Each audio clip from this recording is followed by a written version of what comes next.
Chapter 24.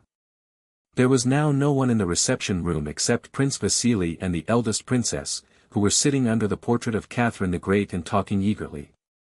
As soon as they saw Pierre and his companion they became silent, and Pierre thought he saw the princess hide something as she whispered. "I can't bear the sight of that woman."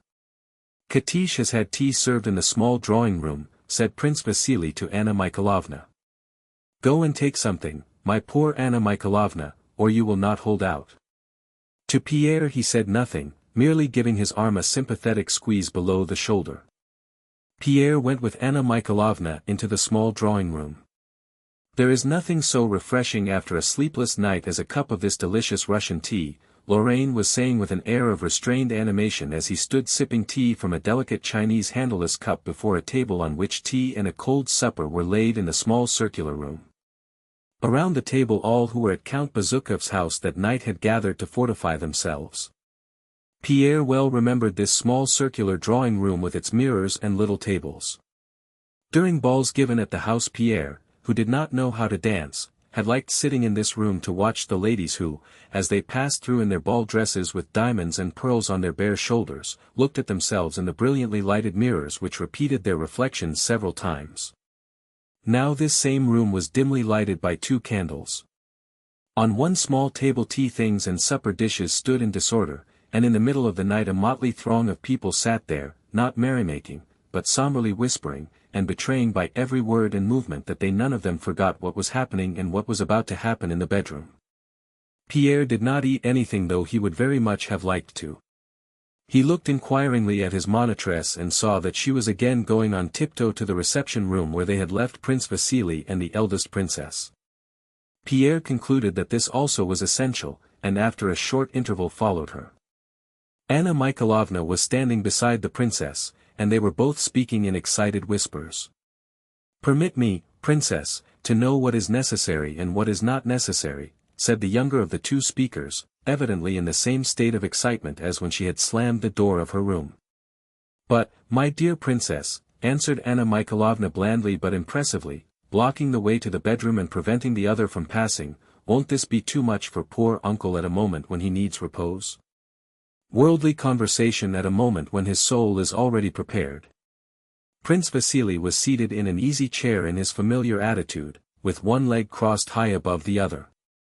His cheeks, which were so flabby that they looked heavier below, were twitching violently, but he wore the air of a man little concerned in what the 2 ladies were saying. "Come, my dear Anna Mikhailovna, let Katish do as she pleases. You know how fond the count is of her." "I don't even know what is in this paper," said the younger of the 2 ladies, addressing Prince Vasily and pointing to an inlaid portfolio she held in her hand. "All I know is that his real will is in his writing table, and this is a paper he has forgotten." She tried to pass Anna Mikhailovna, but the latter sprang so as to bar her path. "I know, my dear, kind princess," said Anna Mikhailovna, seizing the portfolio so firmly that it was plain she would not let go easily. "Dear princess, I beg and implore you, have some pity on him. Je vous en conjure." The princess did not reply. Their efforts in the struggle for the portfolio were the only sounds audible, but it was evident that if the princess did speak, her words would not be flattering to Anna Mikhailovna. Though the latter held on tenaciously, her voice lost none of its honeyed firmness and softness. "Pierre, my dear, come here. I think he will not be out of place in a family consultation, is it not so, prince?" "Why don't you speak, cousin?" suddenly shrieked the princess so loud that those in the drawing-room heard her and were startled. "Why do you remain silent when heaven knows who permits herself to interfere, making a scene on the very threshold of a dying man's room?" "Intriguer," she hissed viciously, and tugged with all her might at the portfolio. But Anna Mikhailovna went forward a step or 2 to keep her hold on the portfolio, and changed her grip. Prince Vasily rose. "Oh," said he with reproach and surprise, "this is absurd. Come, let go I tell you." The princess let go. "And you too." But Anna Mikhailovna did not obey him. "Let go, I tell you. I will take the responsibility. I myself will go and ask him, I. Does that satisfy you?" But, Prince, said Anna Mikhailovna, after such a solemn sacrament, allow him a moment's peace. Here, Pierre, tell them your opinion, said she, turning to the young man who, having come quite close, was gazing with astonishment at the angry face of the princess which had lost all dignity, and at the twitching cheeks of Prince Vasily. Remember that you will answer for the consequences, said Prince Vasily severely. You don't know what you are doing. Vile woman, shouted the princess, darting unexpectedly at Anna Mikhailovna and snatching the portfolio from her. Prince Vasily bent his head and spread out his hands. At this moment that terrible door, which Pierre had watched so long and which had always opened so quietly, burst noisily open and banged against the wall, and the second of the three sisters rushed out wringing her hands. What are you doing? She cried vehemently. He is dying and you leave me alone with him. Her sister dropped the portfolio. Anna Mikhailovna, stooping, quickly caught up the object of contention and ran into the bedroom. The eldest princess and Prince Vasily, recovering themselves, followed her. A few minutes later the eldest sister came out with a pale hard face, again biting her underlip. At sight of Pierre her expression showed an irrepressible hatred. Yes, now you may be glad, said she, this is what you have been waiting for. And bursting into tears she hid her face in her handkerchief and rushed from the room. Prince Vasily came next. He staggered to the sofa on which Pierre was sitting and dropped onto it, covering his face with his hand. Pierre noticed that he was pale and that his jaw quivered and shook as if in an ague. Ah, my friend, said he, taking Pierre by the elbow, and there was in his voice a sincerity and weakness Pierre had never observed in it before. How often we sin, how much we deceive, and all for what? I am near 60, dear friend. I too. All will end in death, all. Death is awful, and he burst into tears. Anna Mikhailovna came out last. She approached Pierre with slow, quiet steps. Pierre, she said. Pierre gave her an inquiring look. She kissed the young man on his forehead, wetting him with her tears. Then after a pause she said. He is no more. Pierre looked at her over his spectacles. Come, I will go with you. Try to weep, nothing gives such relief as tears. She led him into the dark drawing room and Pierre was glad no one could see his face. Anna Mikhailovna left him, and when she returned he was fast asleep with his head on his arm. In the morning Anna Mikhailovna said to Pierre. Yes, my dear, this is a great loss for us all, not to speak of you. But God will support you, you are young, and are now, I hope, in command of an immense fortune. The will has not yet been opened. I know you well enough to be sure that this will not turn your head, but it imposes duties on you, and you must be a man. Pierre was silent.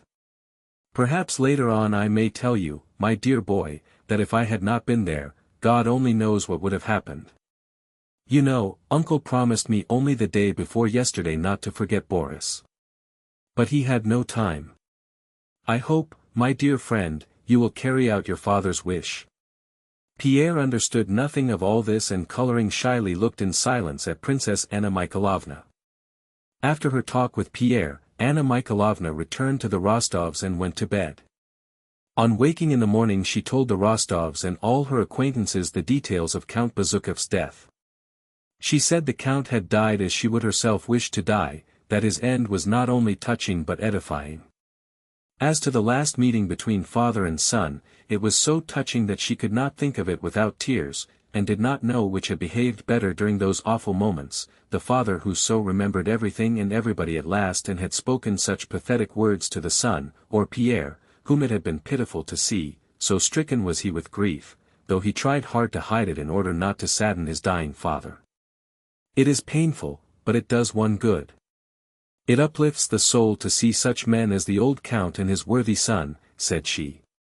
Of the behavior of the eldest princess and Prince Vasily she spoke disapprovingly, but in whispers and as a great secret. Chapter 25. At Bald Hills, Prince Nicholas Andreevich Bolkonsky's estate, the arrival of young Prince Andrew and his wife was daily expected, but this expectation did not upset the regular routine of life in the old prince's household. General-in-Chief Prince Nicholas Andreevich, nicknamed in society, the King of Prussia, ever since the Emperor Paul had exiled him to his country estate, had lived there continuously with his daughter, Princess Mary, and her companion, Mademoiselle Bourienne. Though in the new reign he was free to return to the capitals, he still continued to live in the country, remarking that anyone who wanted to see him could come the 100 miles from Moscow to Bald Hills, while he himself needed no one and nothing.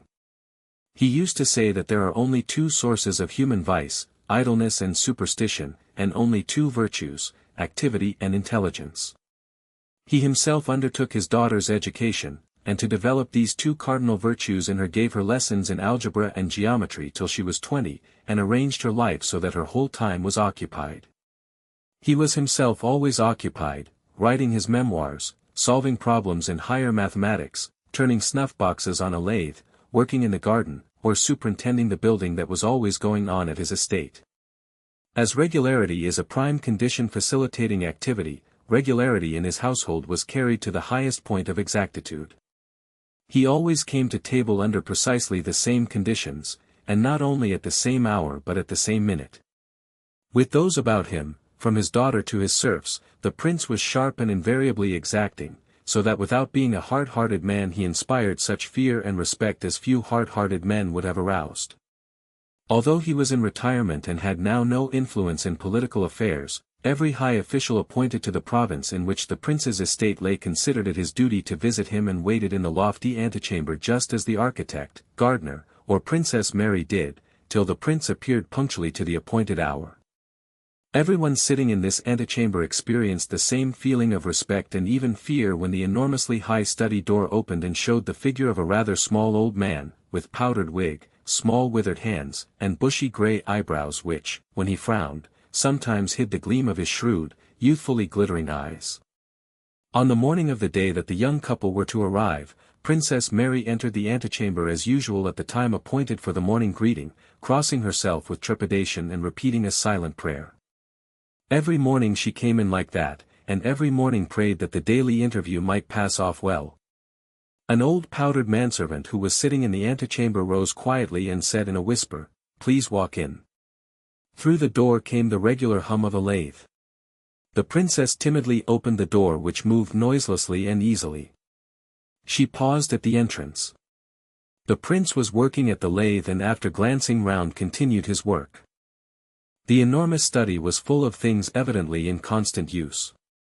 The large table covered with books and plans, the tall glass-fronted bookcases with keys in the locks, the high desk for writing while standing up, on which lay an open exercise book, and the lathe with tools laid ready to hand and shavings scattered around, all indicated continuous, varied, and orderly activity.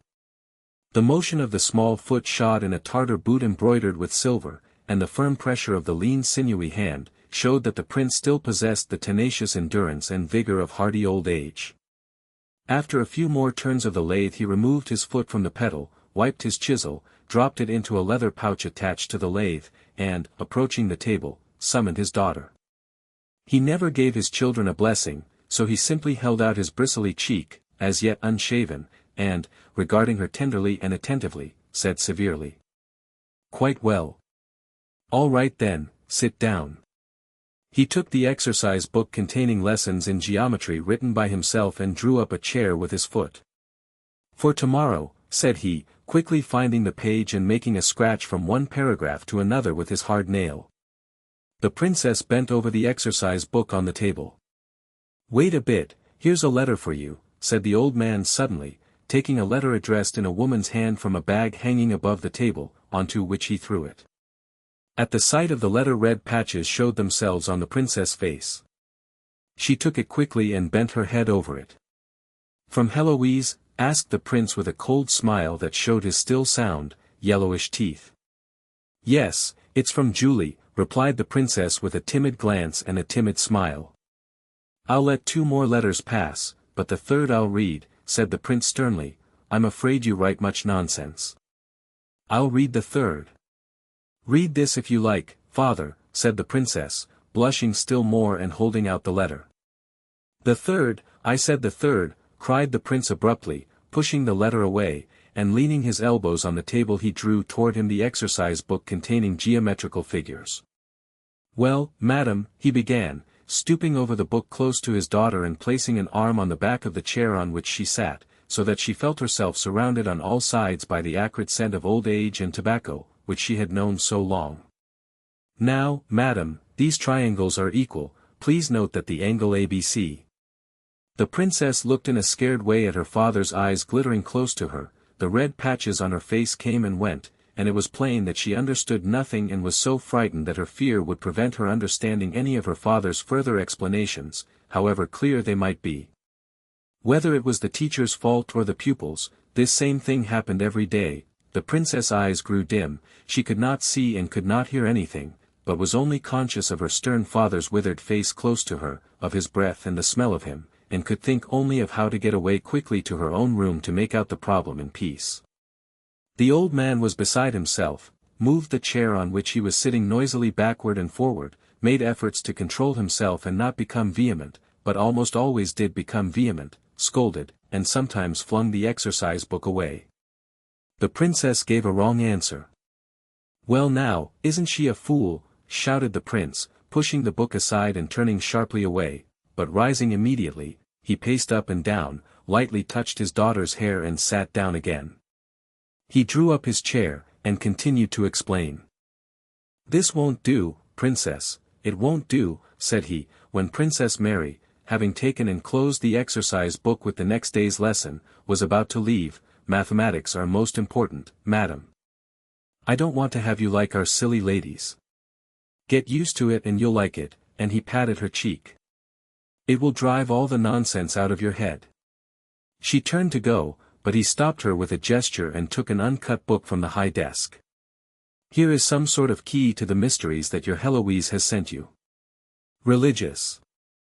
I don't interfere with anyone's belief. I have looked at it. Take it. Well, now go. Go."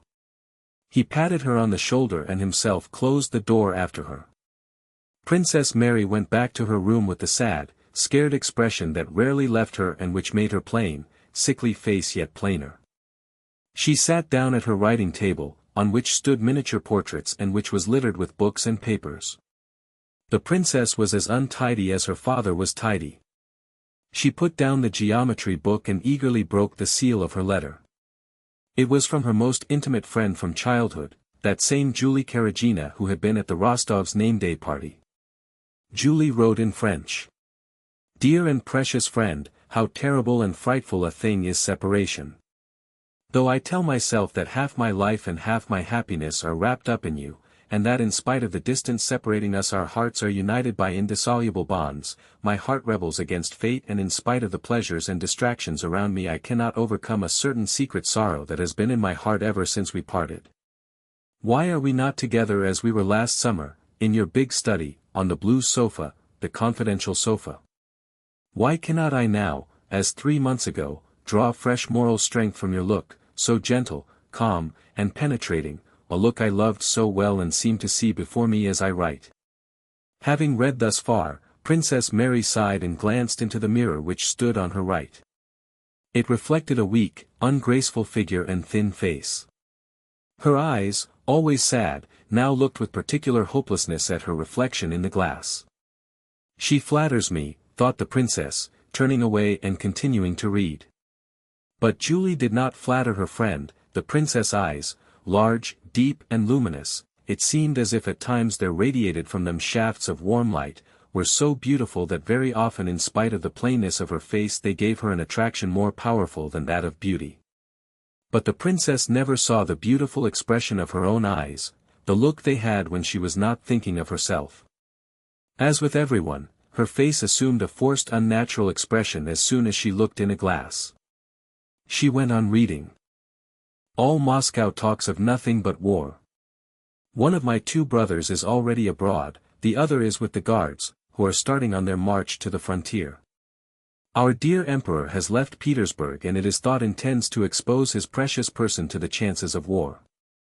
God grant that the Corsican monster who is destroying the peace of Europe may be overthrown by the angel whom it has pleased the Almighty, in his goodness, to give us as sovereign. To say nothing of my brothers, this war has deprived me of one of the associations nearest my heart. I mean young Nicholas Rostov, who with his enthusiasm could not bear to remain inactive and has left the university to join the army.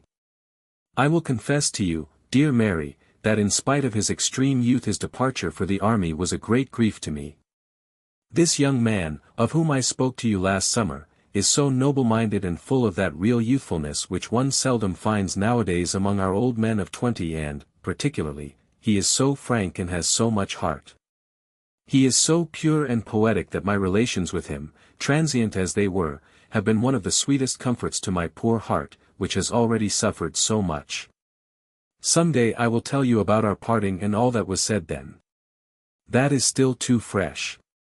Ah, dear friend, you are happy not to know these poignant joys and sorrows. You are fortunate, for the latter are generally the stronger. I know very well that Count Nicholas is too young ever to be more to me than a friend, but this sweet friendship, this poetic and pure intimacy, were what my heart needed. But enough of this. The chief news, about which all Moscow gossips, is the death of old Count Bezukov, and his inheritance. Fancy! The three princesses have received very little, Prince Vasily nothing, and it is Monsieur Pierre who has inherited all the property and has besides been recognized as legitimate, so that he is now Count Bezukov and possessor of the finest fortune in Russia. It is rumored that Prince Vasily played a very despicable part in this affair and that he returned to Petersburg quite crestfallen. I confess I understand very little about all these matters of wills and inheritance, but I do know that since this young man, whom we all used to know as plain Monsieur Pierre, has become Count Bezukov and the owner of one of the largest fortunes in Russia, I am much amused to watch the change in the tone and manners of the mammas burdened by marriageable daughters, and of the young ladies themselves, toward him, though, between you and me, he always seemed to me a poor sort of fellow. As for the past 2 years people have amused themselves by finding husbands for me, most of whom I don't even know. The matchmaking chronicles of Moscow now speak of me as the future Countess Bezukova. But you will understand that I have no desire for the post. A propos of marriages, do you know that a while ago that universal Auntie Anna Mikhailovna told me, under the seal of strict secrecy, of a plan of marriage for you.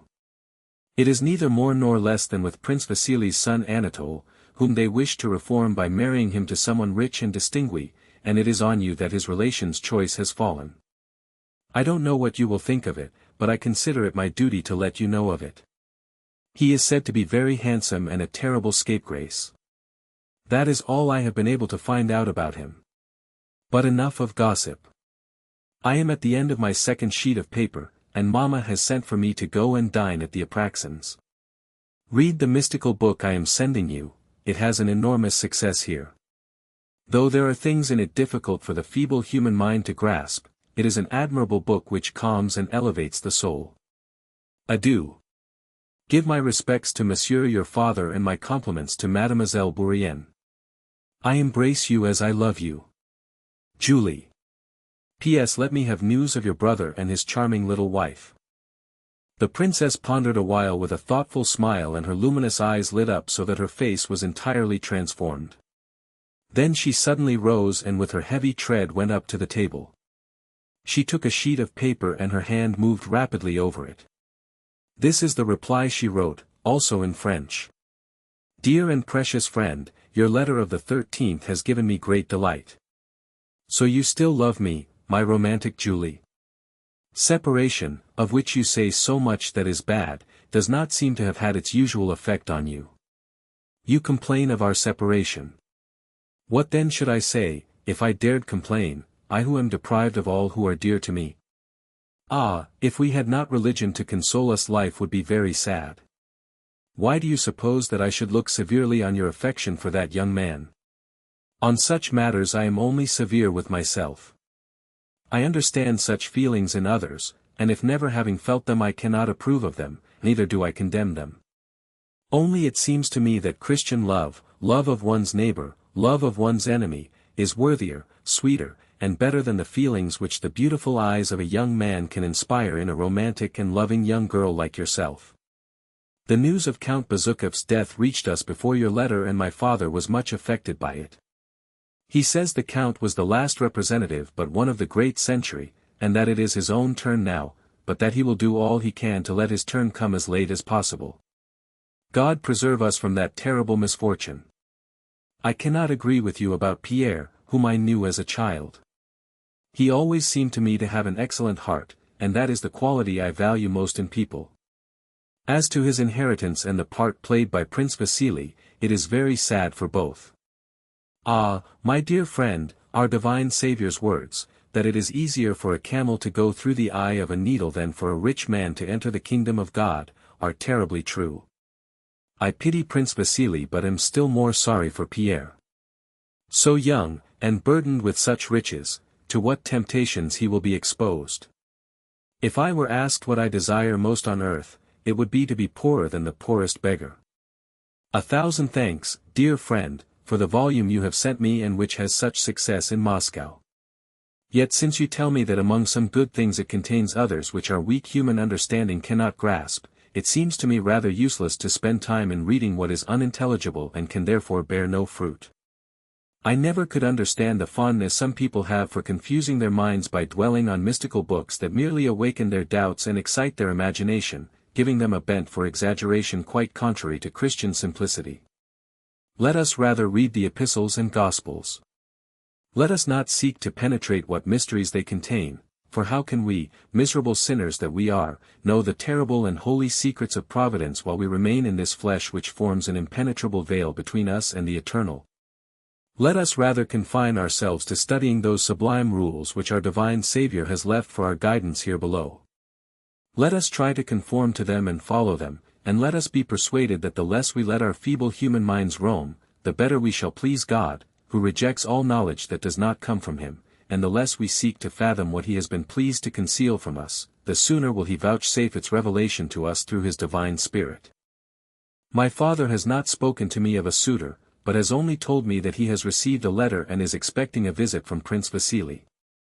In regard to this project of marriage for me, I will tell you, dear sweet friend, that I look on marriage as a divine institution to which we must conform. However painful it may be to me, should the Almighty lay the duties of wife and mother upon me, I shall try to perform them as faithfully as I can, without disquieting myself by examining my feelings toward him whom he may give me for husband. I have had a letter from my brother, who announces his speedy arrival at Bald Hills with his wife. This pleasure will be but a brief one, however, for he will leave us again to take part in this unhappy war into which we have been drawn, God knows how or why. Not only where you are, at the heart of affairs and of the world, is the talk all of war, even here amid fieldwork and the calm of nature, which townsfolk consider characteristic of the country, rumors of war are heard and painfully felt. My father talks of nothing but marches and countermarches, things of which I understand nothing, and the day before yesterday during my daily walk through the village I witnessed a heartrending scene. It was a convoy of conscripts enrolled from our people and starting to join the army.